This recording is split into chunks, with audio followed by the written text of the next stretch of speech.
அன்பான தேவனுடைய பிள்ளைகளே, ஆண்டவராகிய இயேசு கிறிஸ்துவின் நாமத்தில் உங்களை வாழ்த்துகிறேன். ஒரு வசனத்தை நான் வாசிக்கிறேன். சங்கீதம் 121:4. இதோ இஸ்ரவேலை காக்கிறவர் உறங்குவதும் இல்லை, தூங்குகிறதும் இல்லை. நம்ம நிறைய நேரங்கள்ல நமக்கு ஒரு கேள்வி எழும்போம். நம்ம தூங்கும்போது நம்ம யாராவது கவனிக்கிறார்களா? அப்படின்னு சொல்லி நமக்குள்ள சில நேரங்கள்ல கேள்வி எழும்பலாம். இப்போ மனிதர்கள் கூட சில நேரங்கள்ல சோர்வடையலாம். வாட்ச்மேன பார்த்தீங்கன்னா, சில நேரம் அவங்க தூங்கிரலாம். ஆனா, நம்மை தூங்காமல் கவனிக்கிற ஒரு தேவன் நம்மோடு கூட இருக்கிறார், நமக்கு இருக்கிறார். ஆமென். மனிதர்கள் மறக்கலாம், நண்பர்கள் பிரிந்து போகலாம், உறவினர்கள் கூட நம்மை கைவிடலாம். ஆனா, நம்முடைய ஒவ்வொரு சூழ்நிலையிலும் ஆண்டவர் நம்மை கவனித்துக் கொண்டே இருக்கிறார். இந்த வசனம் நம்மை தைரியப்படுத்துகிறது. இதோ இஸ்ரவேலை காக்கிறவர் உறங்குவதும் இல்லை, தூங்குகிறதும் இல்லை. அதாவது நம்முடைய வாழ்க்கையை நம்ம கண்காணித்து கொண்டே இருக்கணுன்றது அவசியம் இல்ல. நம்முடைய வாழ்க்கையை கவனித்து கொண்டிருக்கிற தேவன் ஒருவர் நம்மோடு கூட இருக்கிறார். நம்ம தூங்குகிற நேரத்துல கூட அவர் விழித்து கொண்டிருக்கிறார். நம்ம அழுகிற நேரத்துல அவர் நம்மை பார்த்து கொண்டே இருக்கிறார். என்ன செய்வதென்று புரியாமல் கலங்குகிற நேரத்தில் கூட ஆண்டவர் நம்மை சரியாக வழி நடத்தி கொண்டிருக்கிறார். அன்பான தேவனுடைய பிள்ளைகளே, இன்றைக்கு சில சமயங்கள்ல நம்ம ஜெபிக்கிறதுல ரொம்ப சோர்ந்து போய் இருக்கிறோம்.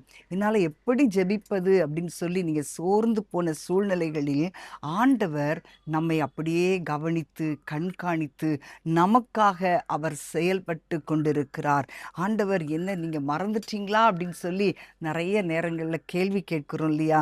ஆனா உண்மை என்ன அப்படின்னா, நம்ம ஜெபிக்க ஆரம்பிப்பதற்கு முன்பாகவே அவர் நம்முடைய தேவைகளை அறிந்தவர். நம்ம அழுகிறதற்கு முன்பாகவே என்ன காரியத்திற்காக நம்ம அழுறோன்றத ஆண்டவர் அறிந்திருக்கிறார். இப்ப இந்த வசனத்துல 2 வார்த்தை நம்ம பார்க்கிறோம். ஒண்ணு உறங்குவதும் இல்லை, இன்னொன்னு தூங்குகிறதும் இல்லை. ஆமென். அப்ப இந்த ஏன் 2 முறை இது சொல்லப்பட்டிருக்கிறது அப்படின்னா, ஆண்டவர் ஒருபோதும் கவனக்குறைவாக இருக்கவே மாட்டார். ஒரு நொடி கூட அவர் தம்முடைய பிள்ளைகளை அந்த பார்வையை எடுக்கவே மாட்டார். ஆமென். ஹல்லேலூயா. இத நீங்க நம்புங்க. ஒரு நிமிஷம் கூட நம்ம பகல்ல வேலை செய்யும்போது நம்மை கண்காணித்து கொண்டே இருக்கிறார். நாம் இரவு தூங்கும்போது அவர் நம்மை பாதுகாத்து கொண்டிருக்கிறார். எந்த சூழ்நிலையில் நம்ம போனாலும், ஜெபிக்கும்போது மட்டும் கிடையாது, எங்க நம்ம போனாலும், எந்த இடத்திற்கு போனாலும் அவர் நம்மை பார்த்து கொண்டே இருக்கிறார். அன்பான தேவனுடைய பிள்ளைகளே, நாம் நினைவில் வைத்திருக்கிற காரியங்களையும் நினைவில் வைத்திராத சில காரியங்களையும் ஆண்டவர் அறிந்திருக்கிறார். ஆபத்துகளை நம்ம எதிர்பார்க்கவே மாட்டோம் இல்லையா? சில நேரங்கள்ல ஆபத்து எப்படி வருதுன்னே தெரியாது.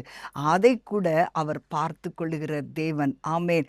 இப்போ பேதுரு சிறையில் அடைக்கப்பட்டு இரும்பு சங்கிலியால கட்டப்பட்டிருக்கும் போது பேதுரு தூங்குறாரு. ஆஹ் அப்ப சபையார் ஜெபித்து கொண்டிருக்கிறாங்க.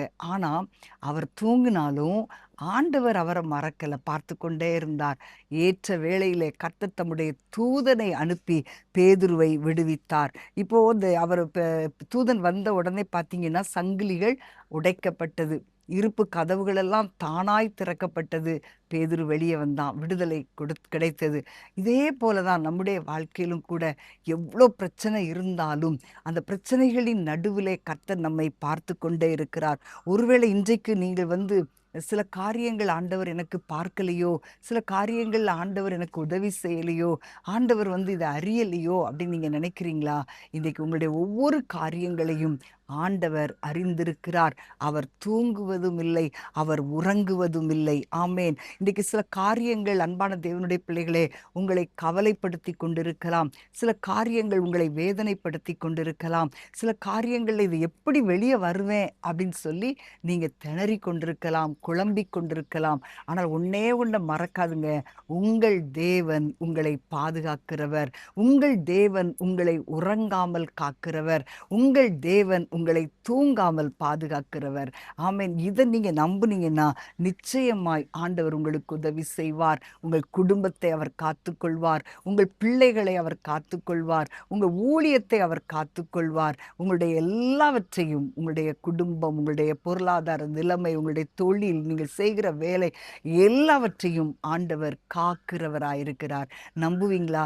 கர்த்தர் என்னை காக்கிறார்னு சொல்ல முடியுமா? நீங்க தூங்கினாலும் பரவாயில்ல, உங்க எல்லாவற்றையும் கண்காணிக்கக்கூடிய ஒரு தேவன் உங்களுக்கு இருக்கிறார். அதை மட்டும் நீங்க மறக்கவே செய்யாதுங்க.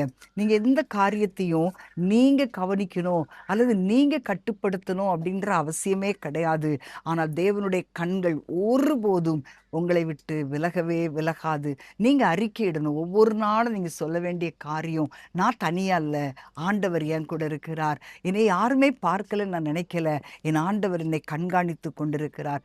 ஆகவே அன்பான தேவனுடைய பிள்ளைகளே, நீங்க பயப்படாமல், கவலைப்படாமல், நிம்மதியா இருக்கும்போது கர்த்தர் உங்களை பாதுகாக்கிறார், கர்த்தர் உங்களை காக்கிறார் என்ற எண்ணத்தோடு, என்ற உணர்வோடு நீங்க இருக்கும்போது ஆண்டவர் உங்களை பாதுகாக்கிற தேவனாய் இருக்கிறார். ஸோ நம்ம எல்லாரும் ஜெபிக்கலாமா? அன்பின் ஆண்டவரே, உம்மை ஸ்தோத்தரிக்கிறோம் அப்பா.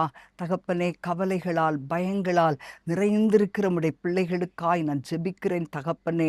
அப்பா, அவர்களை நீர் கண்ணோக்கி பார்ப்பீராக. ஆண்டவரே, அவங்க இருதயத்தை நீர் சமாதானத்தினால் நிரப்பும்படி நாங்கள் ஜெபிக்கிறோம். ஆண்டவரே, அறியாத சூழ்நிலைகளில் கூட என் ஆண்டவர் நீர் பாதுகாக்கிற தேவன் என்பதை உம்முடைய பிள்ளைகள் அறிந்து கொள்ளட்டும் அப்பா. ஆண்டவரே, உம்மை ஸ்தோத்தரிக்கிறோம். பலவீனப்பட்டு சோர்ந்து போயிருக்கிற ஒவ்வொரு பிள்ளைகளையும் ஆண்டவரே நீர் ஆசீர்வதிப்பீராக. ஒரு புதிய பலனை கொடுத்து நீர் தாங்கும்படி நாங்கள் ஜெபிக்கிறோம் ராஜா. ஆண்டவரே, நீர் எங்களை ஒருபோதும் மறவாத தேவன் என்பதை உம்முடைய பிள்ளைகளுக்கு நீர் நிரூபித்து காட்டுவீராக. உம்முடைய பிள்ளைகளுடைய வாழ்க்கையிலே நீர் ஆண்டவரே எல்லாவற்றையும் அறிந்திருக்கிறீர் என்ற நம்பிக்கையோடு உம்முடைய பிள்ளைகள் வாழ கர்த்தர் கிருபை தாரும். இயேசுவின் நாமத்தில் பிதாவே, ஆமேன், ஆமேன், ஆமேன். அன்பான தேவனுடைய பிள்ளைகளே, நீங்கள் கவனிக்காத அறியாத சூழ்நிலைகளில் கர்த்தர் உங்களை ஆசீர்வதிக்கிறார், பாதுகாக்கிறார். உங்களுடைய இரவுகள் அப்படியே ரொம்ப நாள் நீண்டுகிட்டே இருக்குதே, என்னுடைய பிரச்சனைகள் ரொம்ப நாள் நீளுதேன்னு சொன்னாலும் ஆண்டவர் உங்களோடு கூட இருந்து உங்களை ஆசீர்வதிக்கிறார், உங்களை பாதுகாக்கிறார். God bless you.